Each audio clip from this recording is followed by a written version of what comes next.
पति कौन? ये है बेताल पचीसी की दूसरी कहानी। यमुना के किनारे धर्मस्थान नामक एक नगर था। उस नगर में गणाधिप नाम का राजा राज करता था। उसी में केशव नाम का एक ब्राह्मण भी रहता था। ब्राह्मण यमुना के तट पर जप तप किया करता था। उसकी एक पुत्री थी जिसका नाम मालती था। वह बड़ी रूपवती थी। जब वह ब्याह के योग्य हुई तो उसके माता पिता और भाई को चिंता हुई। संयोग से एक दिन जब ब्राह्मण अपने किसी यजमान की बारात में गया था और भाई पढ़ने गया था, तभी उनके घर में एक ब्राह्मण का लड़का आया। लड़की की माँ ने उसके रूप और गुणों को देखकर उससे कहा कि मैं तुमसे अपनी लड़की का ब्याह करूंगी। होनहार की बात की उधर ब्राह्मण पिता को भी एक दूसरा लड़का मिल गया और उसने उस लड़के को भी यही वचन दे दिया। उधर ब्राह्मण का लड़का जहाँ पढ़ने गया था, वहाँ वह एक लड़के से यही वादा कराया।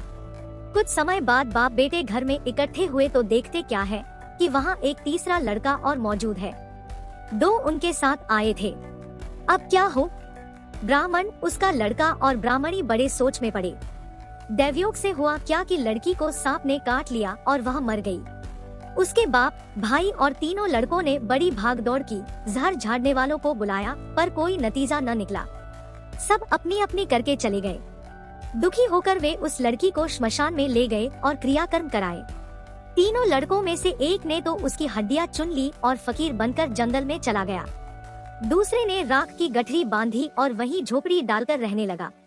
तीसरा योगी होकर देश देश घूमने लगा।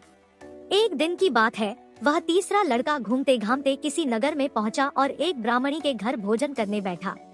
जैसे ही उस घर की ब्राह्मणी भोजन परोसने आई कि उसके छोटे लड़के ने उसका आंचल पकड़ लिया। ब्राह्मणी से अपना आंचल छुड़ता नहीं था। ब्राह्मणी को बड़ा गुस्सा आया। उसने अपने लड़के को झिड़का, मारा, पीटा, फिर भी वह न माना तो ब्राह्मणी ने उसे उठाकर जलते चूल्हे में पटक दिया। लड़का जलकर राख हो गया। ब्राह्मण बिना भोजन किए ही उठ खड़ा हुआ। घरवालों ने बहुतेरा कहा, पर वह भोजन करने के लिए राजी न हुआ। उसने कहा, जिस घर में ऐसी राक्षसी हो उसमें मैं भोजन नहीं कर सकता। इतना सुनकर वह आदमी भीतर गया और संजीवनी विद्या की पोथी लाकर एक मंत्र पढ़ा। जलकर राख हो चुका लड़का फिर से जीवित हो गया। यह देखकर ब्राह्मण सोचने लगा कि अगर यह पोथी मेरे हाथ पड़ जाए तो मैं भी उस लड़की को फिर से जिला सकता हूँ। इसके बाद उसने भोजन किया और वहीं ठहर गया। जब रात को सब खा पी कर सो गए तो वह ब्राह्मण चुपचाप वह पोथी लेकर चल दिया। जिस स्थान पर उस लड़की को जलाया गया था, वहां जाकर उसने देखा कि दूसरे लड़के वहां बैठे बातें कर रहे हैं।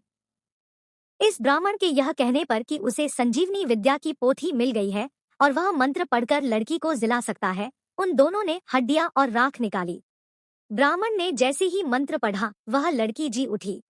अब तीनों उसके पीछे आपस में झगड़ने लगे।